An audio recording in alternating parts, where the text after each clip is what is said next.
Message. If you would like more information about Morenci First, such as service times or ministry opportunities, feel free to check out facebook.com/MorenziAG or Morenci First at youtube.com. And two great ways to stay connected throughout the week is by hitting the subscribe button on our YouTube page. That way you'll be notified when something new is posted, and by hitting like on our Facebook page. Thanks again for joining us today. Welcome home. Talking about influence matters. As you know, a couple of weeks ago, we started a new series called It Matters, and I've been so blown away by how it has really touched so many people and really touched me. And I just believe that God has a plan for the family, for us individually, that He has a plan for humanity. And that's kind of what this series is all about, all the different stages of life. And the bottom line is this, there are some of us that are on the stage of being single and looking, or single and maybe not looking at the moment, but one day we'll be looking. Some of us have been married for a short amount of time. Some of us have been married a long time. Some of us are grandparents. Some of us are parents. But every stage of life is beautiful if we allow God in the mix. A couple of weeks ago we started with being single, and we said that, look, it's not about looking for the right person, it's about becoming the right person. How can I become the person that the person I'm looking for would be looking for? How can I be that person? And we also said, look, just because you're single doesn't mean that your life only begins after you get married, that you're worthy to God now. He has a plan for you now. It's not God's desire for your life His only desire for your life is that you grow up and get married. His desire for your life is for you to be a worshiper of Jesus, and out of that may come a family. And then we stepped into the dating realm, and we talked about what are red flags, and what should I be looking for, what should I not be looking for. And if I'm dating somebody that is crossing these lines, I may need to say adios, amigos, and move on. We looked at what the red flags are.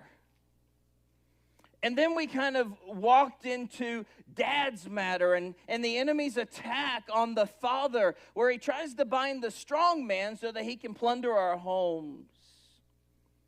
And then after that, we stepped into marriage, and we talked about what is a godly marriage, what is a true marriage. And I told you that marriage isn't a contract nor a piece of paper, but it's a covenant between man and woman and God. And He takes it very seriously. And we talked about the shedding of blood and what a covenant is, and how that is played out, and what God's design for that really is. And then we went a little farther, and we talked about 4 lies that I see on a daily basis that are destroying marriage or stopping it. And then last week we talked about 3 attitudes that are hindering marriage. So I think I've covered marriage on a lot of different sides here. Could I cover it all? There ain't no way. But I've tried my best to cover it as thoroughly as possible. Now we're jumping into parenting.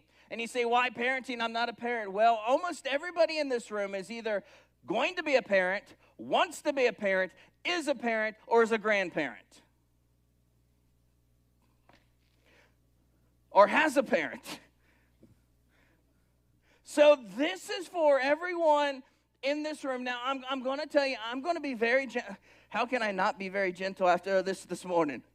But there are a couple of moments here that I am going to take the liberty to sometimes step a little bit into our cornflakes, not so to mess us up, but so that we think a little bit. Because sometimes, as parents, we become center-focused. We become so focused on what we're doing that we forget to take a step back and actually look and see what God wants to say. Why? Because listen to me, and this is going to be a really big awakening for you. Parenting's hard. You didn't know that, I know. So parenting's difficult. Parenting today is even harder than it was 10 years ago. Parenting today is harder than it was 5 years ago. You know, it's not only is parenting harder, but listen to me very closely. Being a child and a teenager is harder. With all the mental health issues affecting, you know, we have 7-year-olds and 9-year-olds and 12-year-olds and 11-year-olds that are suffering with mental health issues. They're being bullied, and now they're being cyberbullied. It's amazing what they're dealing with on a daily basis. Our kids are facing issues way earlier than we ever had to face. There was no such thing as cyberbullying when most of us were coming up. Cyberbullying. Our kids are facing issues even earlier than we can even think about. And then at a very young age, you know, we give our kids these devices here. And we give them these devices that give them access to everything they never wanted to see. We tell our 7-year-olds, our 9-year-olds, our 11-year-olds, go take this, have fun. Essentially, we're giving them, and I don't mean this disrespectfully, but I'm going to be honest. Essentially, we're giving them porn in a pocket. And we're hurling them into the world of TikTok and Snapchat and YouTube, where they learn all about gender confusion and sexual perversion and ungodly influences and on and on and on. Even before those things, you know, they have access to so much information as a young child. It's overwhelming. You know, they're not supposed to be dealing with the fate of the world before they're even able to shave. You know, yet we have our kids that are watching the horrors of the war in Middle East in real time on their devices, and we wonder why our kids are suffering. They take out their iPhone and they open up all the tragedies around the world and all the confusions and all the other stuff. And then we come in and we ask ourselves the question, why are they battling mental health issues? Why are they battling depression? Because a 5-year-old shouldn't be watching the war over in the Middle East.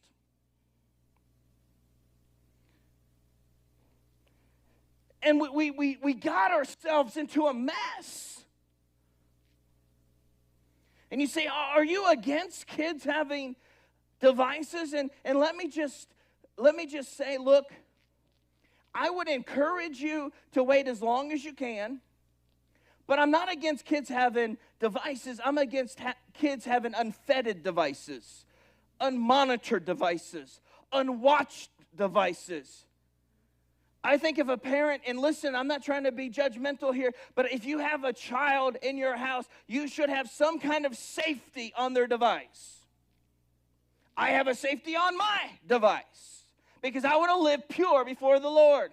My kids have a safety. Now, Julia didn't have a device, but Emily has had a safety on her device until she turned going to college. Because we had a rule. My house, I can look at your phone.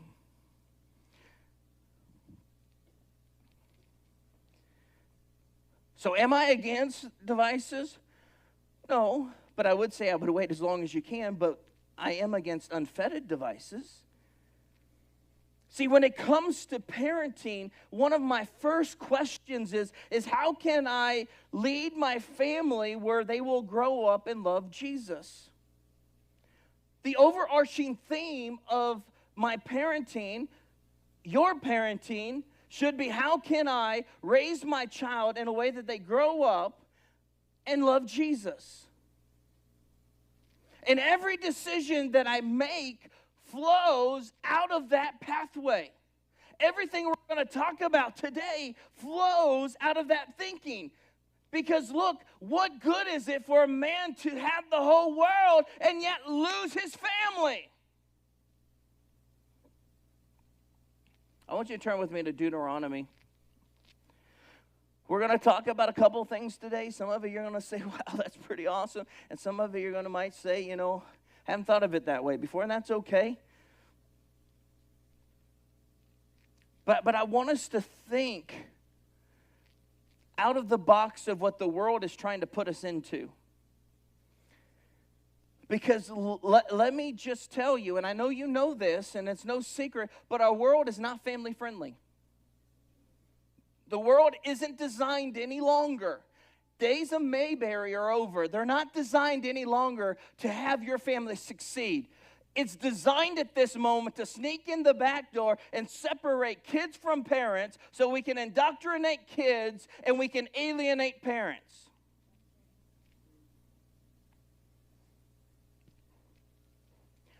That's the world that you are dealing with, whether you're a grandparent, a parent, or going to be a parent.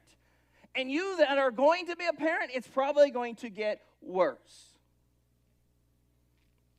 All right, let's look at Deuteronomy 6, verse number 4 through 9. Do you have it, Josh? There we go. All right, here we go. Hear, O Israel, the Lord our God, the Lord is one. Love the Lord your God with all your heart and with all your soul and with all of your strength. These commands that I give to you today are to be on your hearts. Now, he answers the question, how do I disciple my kids? Verse number 7. Impress on your children, talk about them when you're at home and when you walk along the road, when you lie down and when you get up. Tie them as symbols on your hearts and bind them to your foreheads. Write them on the doorframes of your house and on your gates. How do we disciple our kids? We make it common in our home, a part of our home. Listen, I'm going to raise our kids to love Jesus. To raise our kids biblically, I think we need to change a definition. A lot of the world would call themselves a Christian parent. But to be a Christian parent, in our world's vernacular, would mean that you are a casual Christian parent.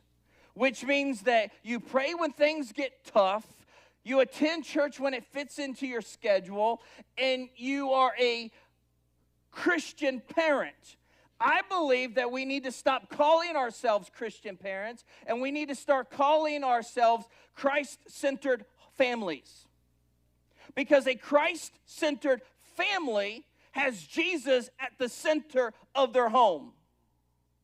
They love God with all their heart, soul, mind. Jesus isn't an add-on or something that they involve themselves with. Jesus is the center focus of their life. So we're not Christian casual families. We are Christ-centered families, which means that Jesus is the center of every aspect of our family. You with me? So I am...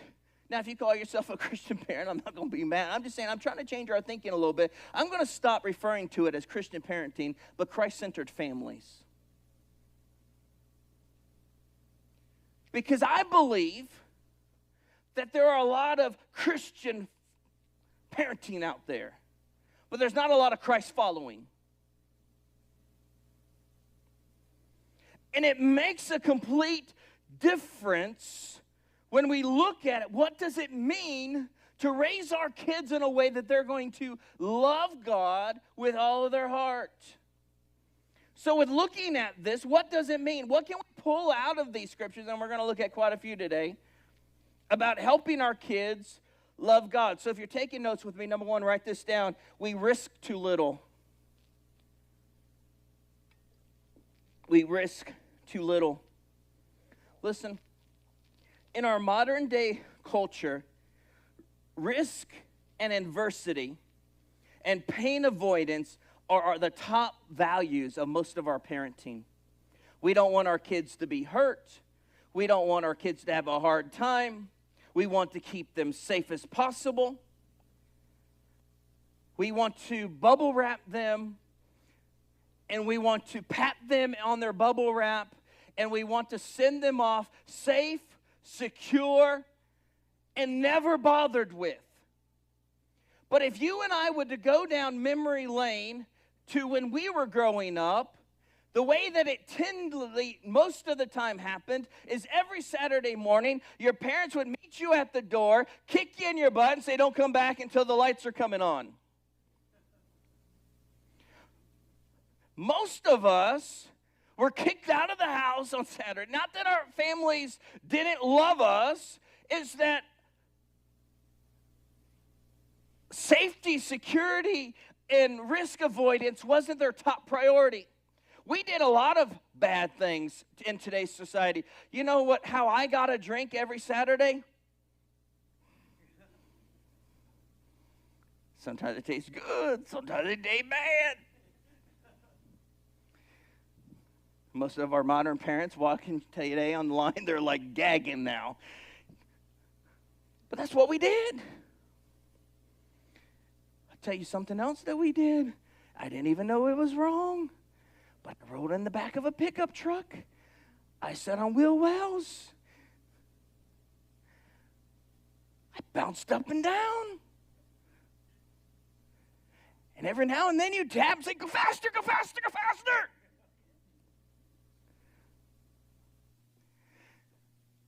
Risk avoidance wasn't the top priority. There was like one rule: don't die. That was it. Don't die, be home before dark.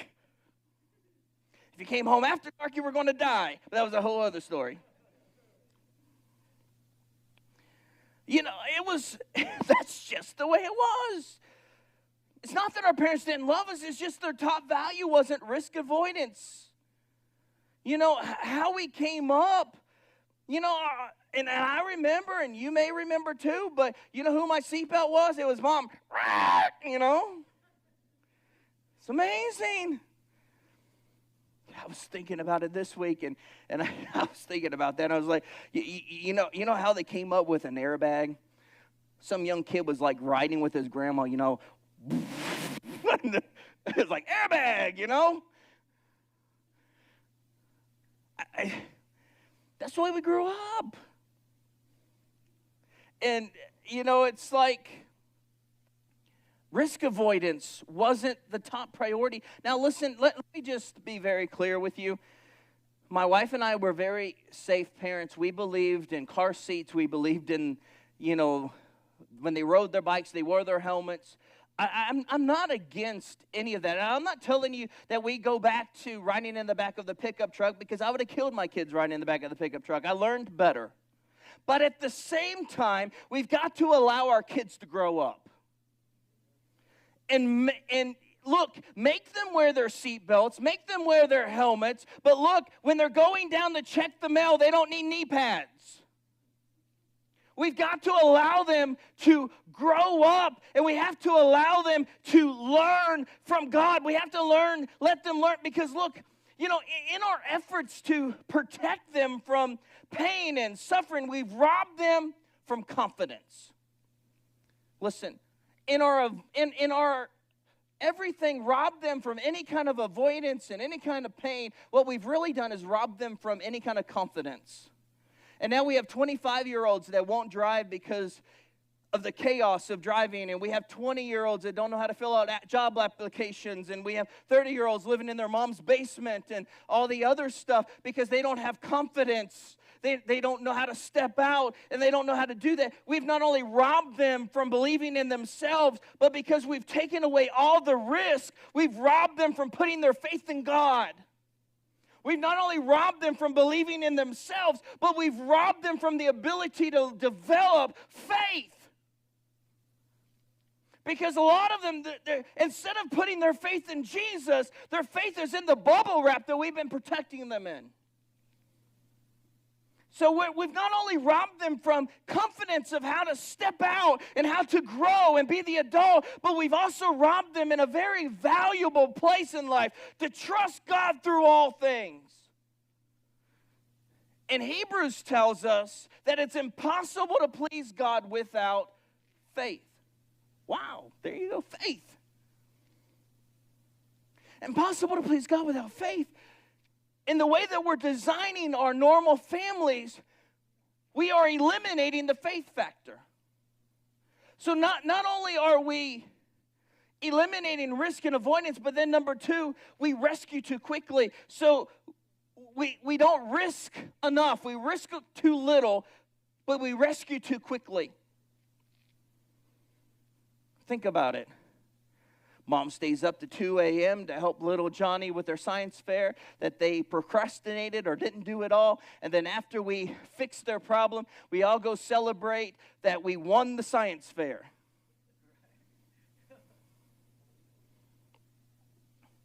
Always bailing out. Always coming to the rescue. You know? Little Johnny forgets his coat at school. Dad leaves work, makes excuses, and runs and brings it to him. You know, back in our day, Dad would just said, if he had to come home without his coat, he'd never forget it again.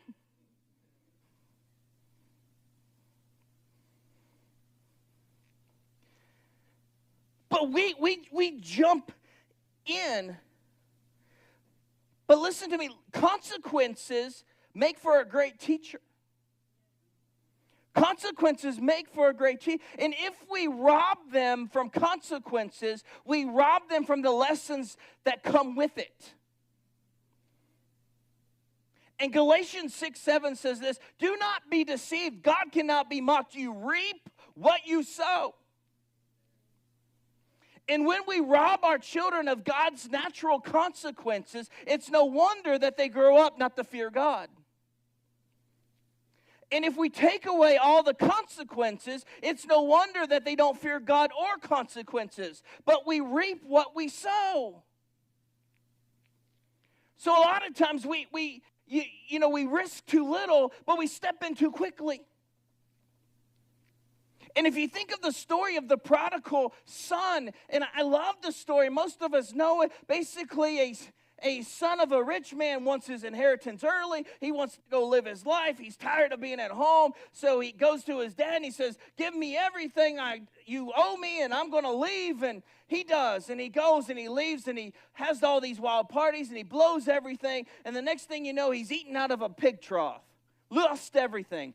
But you know what I find amazing out of this story is when the son was coming back, the father received him with grace and love. But the one thing the father never did was go rescue him. The father received him with grace and love, but the father never went and rescued him. And there's a difference.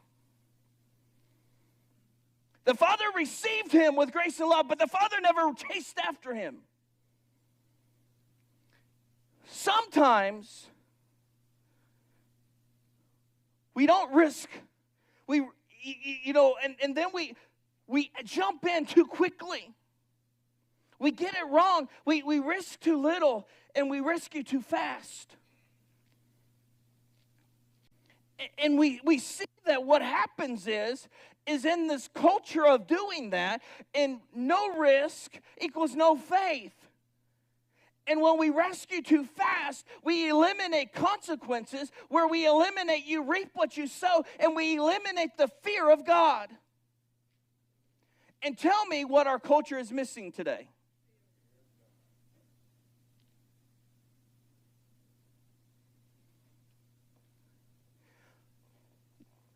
We have to allow, now look, don't go overboard with me. As you know, I'm a protective parent. I do everything in my power to make sure my kids are safe within reason. I'm not against the seatbelts. Our kids wear seatbelts.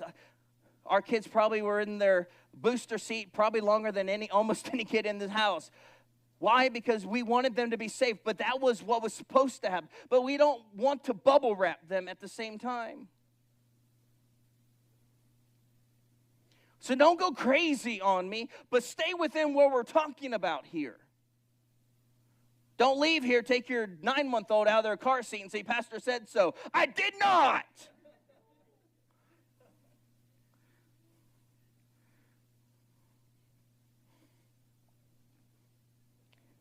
We risk too little, we rescue too quickly. Then number 3, we model too weakly. Listen, parents, grandparents, if we are not serious about our faith in Jesus, if we're not modeling a sincere pursuit of God, how can we expect our children to do that? Honestly. If we're not pursuing God, how can we expect our children to? How can we expect our children to do what we're not doing? And listen to me, the truth, is in that. If the truth isn't in us, how can we impress it on our children? Can I tell you something? And I want you to remember something. Parenting is more caught than taught. And I hope you write that down. Parenting is more caught than taught. We think it's taught, it's not, it's caught. They're watching what we do. They don't become what we say, they become what they see. They don't become what we say, they become what they see. Honestly, as parents, one of the easiest ways to drive our children from God is to say one thing and do another.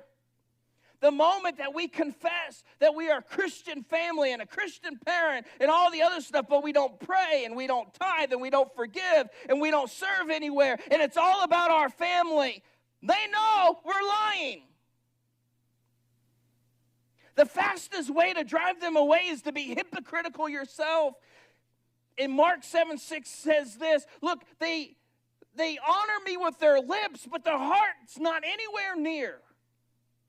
And a lot of our modern families today, we have great lip service, but our heart isn't following. We're humbly, we're modeling too weakly. If the truth isn't in us, listen, we'll never be perfect. But if we consistently claim one thing and do another, our children will run from the things of God. It's just the way it is.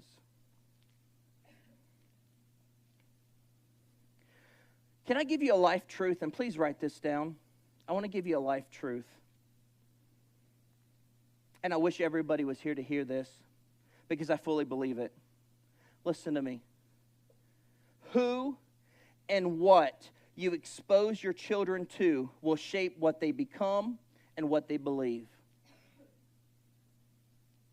Who and what you expose your children to will shape what they become and what they believe. If we consistently let our children be exposed to, I don't care whatever it is, whether it's a bad attitude or over-sexualized images or materialism or perverted thinking or ungodly values or whatever it is, whatever we expose them to on a regular basis will influence what they become and how they believe. If we continuously let our kids be exposed, it's no question why our children grow up and not believe in God.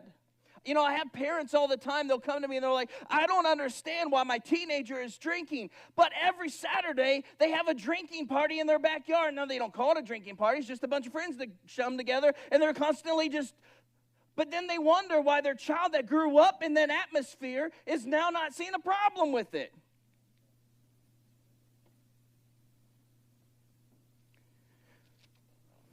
I told you we're going to get a little into your cornflakes, but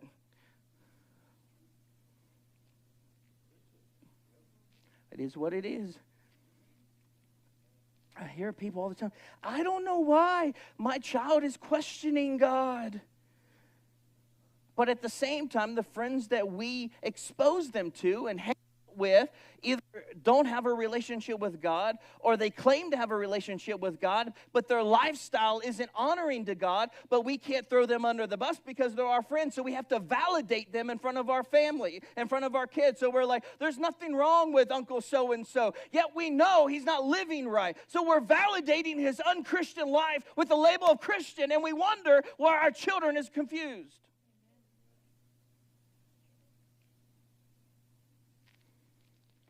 I don't understand. Why are they questioning God? Well, the exposure that we're exposing them to is constantly questioning God. And if that is the exposure that they are getting, we can't be surprised when that's who they become. You know, if we're going to parent in a way that honors God, can I give you one more life truth? Actually, I want to give you about 3 more. But can I give you one more real fast? Here we go. Listen to this. Please hear my heart. I hope you wrote the first one down, but this one may even be more important. Listen, we can't make, or you can't make your child love God. You can't make your child love God. But we can expose them to people and experiences that will increase the likelihood that they will love God. Gosh, that is good. One more time. Please write this down. You can't make your child love God, but we can expose them to people and experiences that will increase the likelihood that they will love God. Listen, as you know, we're a sports family. I grew up playing sports. My children are playing sports. But if your child can make it to practice almost every night of the week, but they're too busy to come to youth group and church, wrong message. If your child can make it to practice every day of the week, but they don't have an hour and a half to come to church, you're exposing them to the wrong thing. And do not be shocked when one day you ask the question, why is my child questioning God? Because listen, you can't make them love God, but you can be selective about the environment and the people you put them around. Ooh, that's good, Trish. I made that a life truth. You can't make them love God, but you can be selective about the environment and the people you put them around. It changes everything. You can expose them to the right people and spiritual experiences that will increase the likelihood that they love God. You can put them with the right people and give them the right experiences that will increase the likelihood that they will follow God. Because you can't mandate it, but you give them the right experiences and you put them around the right people that will increase that to happen. So what does that mean? You have to watch who they're hanging out with. You have to watch the sleepovers. You have to watch what you prioritize. Because you can't mandate that they love Jesus. All you can do is protect their environment.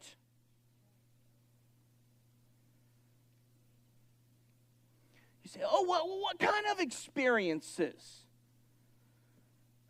Well, good question. I'm going to tell you. What kind of experiences do you want to expose your kids to? Well, the first one is this. The of knowing Jesus personally. We want them to see us know God and have an impact on our lives by worshiping Him and being changed, being convicted. You want your kids to see that even Dad doesn't have it all together, and occasionally he asks for forgiveness and he's living a life before God humbly. By making and talking about Jesus as common. It's what we do. We're Christ-centered family. So, of course, talking about Christ is a part of our culture. And you say, why do you want that a part of your culture? Because one day your child will have a question or even be questioning. But if it's a part of your culture, then you will always have a free space to talk about it. So what do? You develop a culture where Christ is common. You talk about it. We talk about the things of God in our homes. We're people of prayer. We give God thanks. Look, when you have an opportunity, when you're sitting around the dinner table and you're getting ready to pray over the food, you thank God that you have a job. You link normal things with God. You thank Jesus for what you almost get into a wreck. You thank God for His protection. You link the normal with the spiritual. You expose them. to the presence. Being people of prayer. Number two, you want to expose them to the presence and power of God in His church. That shouldn't come as a shock to you. But Psalms 92:1 says this, those that are planted in the house of God will flourish. Those who are planted. You see, a social Christian will go whenever it fits into their lives. A Christ-centered family will be planted in a church. See the difference? Let me ask you a question, and I'm going to get into your cornflakes for about 5 minutes, and then we're done. Let me ask you an honest question, and I want you to honestly think. What isn't optional in your family? What isn't optional? If you're going down the list, we would say, what's not optional? Well, going to school is not optional. Homework's not optional. A lot of us in here would say our activities aren't optional. We paid for you to be in that sport. You're going to show up to practice. But here's what happens. When the weekend comes around, someone has to come and ask, are we going to church tomorrow? Listen, everything else during the week that's important, there's no discussion. Little Johnny doesn't come to you every day and say, do I have to go to school tomorrow? Do I have to go to practice? Do I have to do that? But the very thing that should be at the heart of our faith and the expression of our love for God is up for debate every weekend. Is that in your cornflakes enough?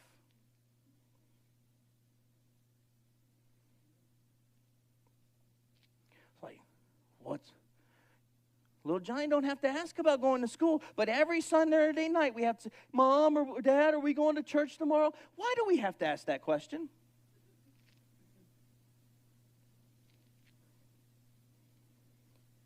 Honestly, we will play sports even when we don't feel good.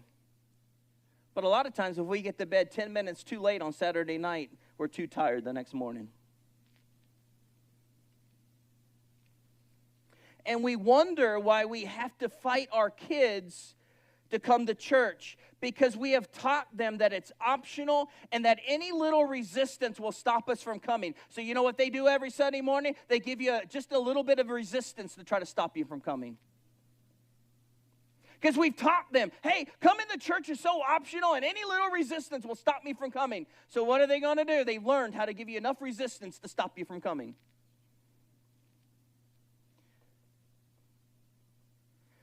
Because that's the culture we've set up. And you say, how do you know that? Well, listen, they see us force ourselves to be at their ball games. They see us force ourselves, no matter how we feel, no matter what we're doing, we're always at their ball games. But we're hindered to come to church by so many things. And we say, but I want them to know that I support them. And listen, I'm all about supporting our kids. But you know what my main goal is not for them to know that I support them, but to know that I put Jesus first, because Jesus is the only thing that's going to save them from hell. Not my support.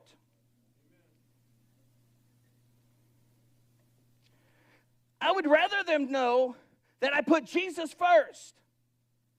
Well, oh no, I want my kid to know I support them. Well, I want them to know I support them too.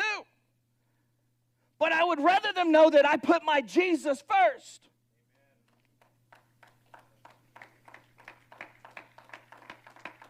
Well, and we've kind of taught, our kids aren't dumb. They watch us do everything in our power to show up at all their activities and all their ball games, but then watch us all the time have so many different reasons why we can't make it for a 2-hour service on Sunday.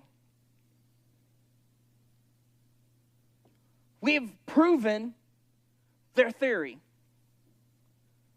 And we've wrapped it up in modern day parenting. Oh, it's all about support. It's all about showing. Well, no, actually, the greatest value system in your home should be having them grow up to love Jesus.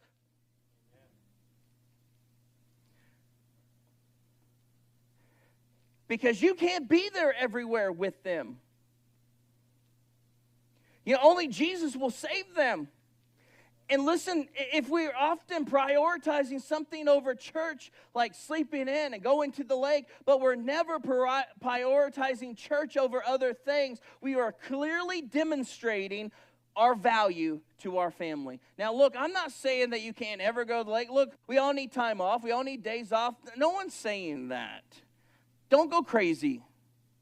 But I'm saying if you're always prioritizing everything else over church, and church is always a second priority, but you never prioritize church over anything else, then you are clearly demonstrating your top priority. That is showing your value to your children. And you will wonder why one day they will pick up on that, and that will become their value too. But what is your value becomes their value, it will take 12 steps back.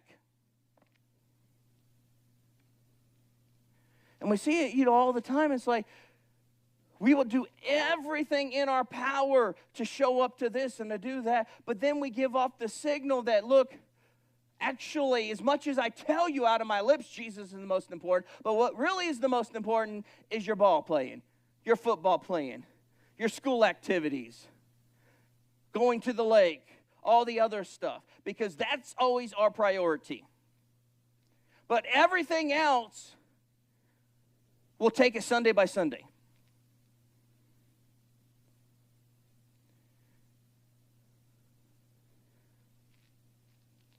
God, everybody's quiet now. No one likes me no more. Let's go back. Go fill the bottle up with water. Let's start over. No, but honestly, I want you to think for a minute. I know I'm pushing you for a minute, but I'm trying to. I want you to honestly think. What are the messages you're literally sending? And you may wrap it up yourself, and I'm just trying to support them.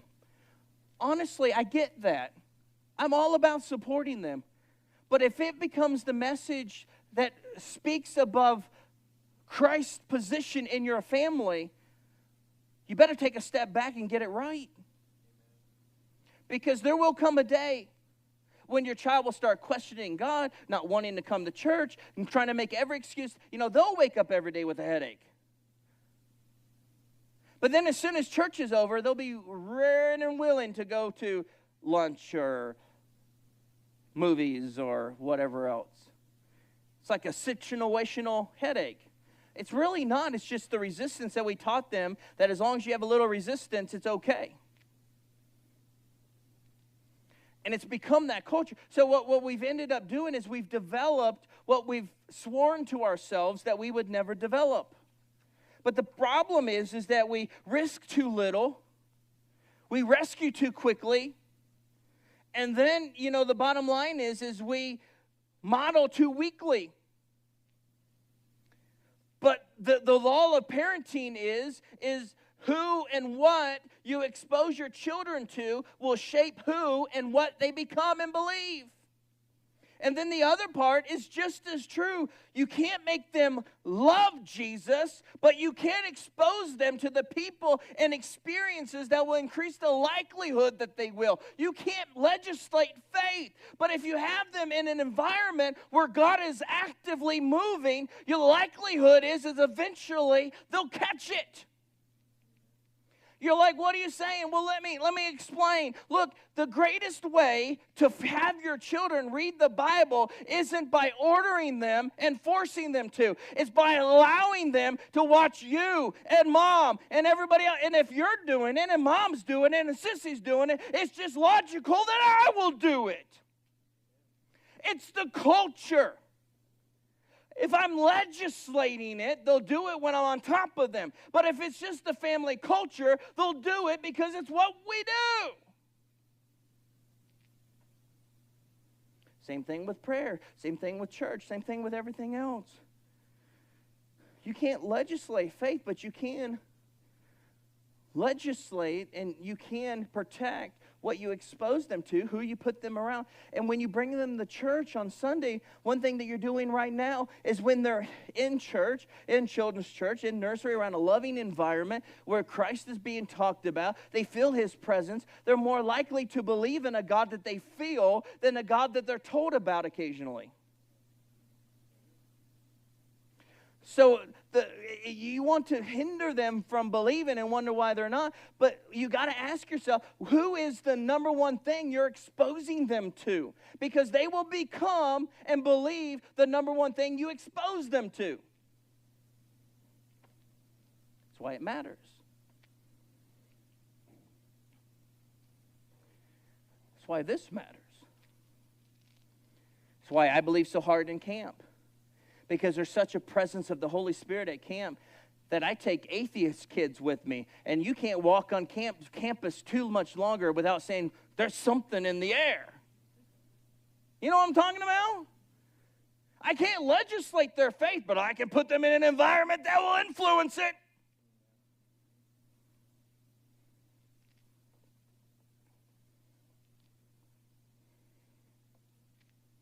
That changes everything. All right, I've meddled enough. Please put down your tomatoes. All right, worship band, come on.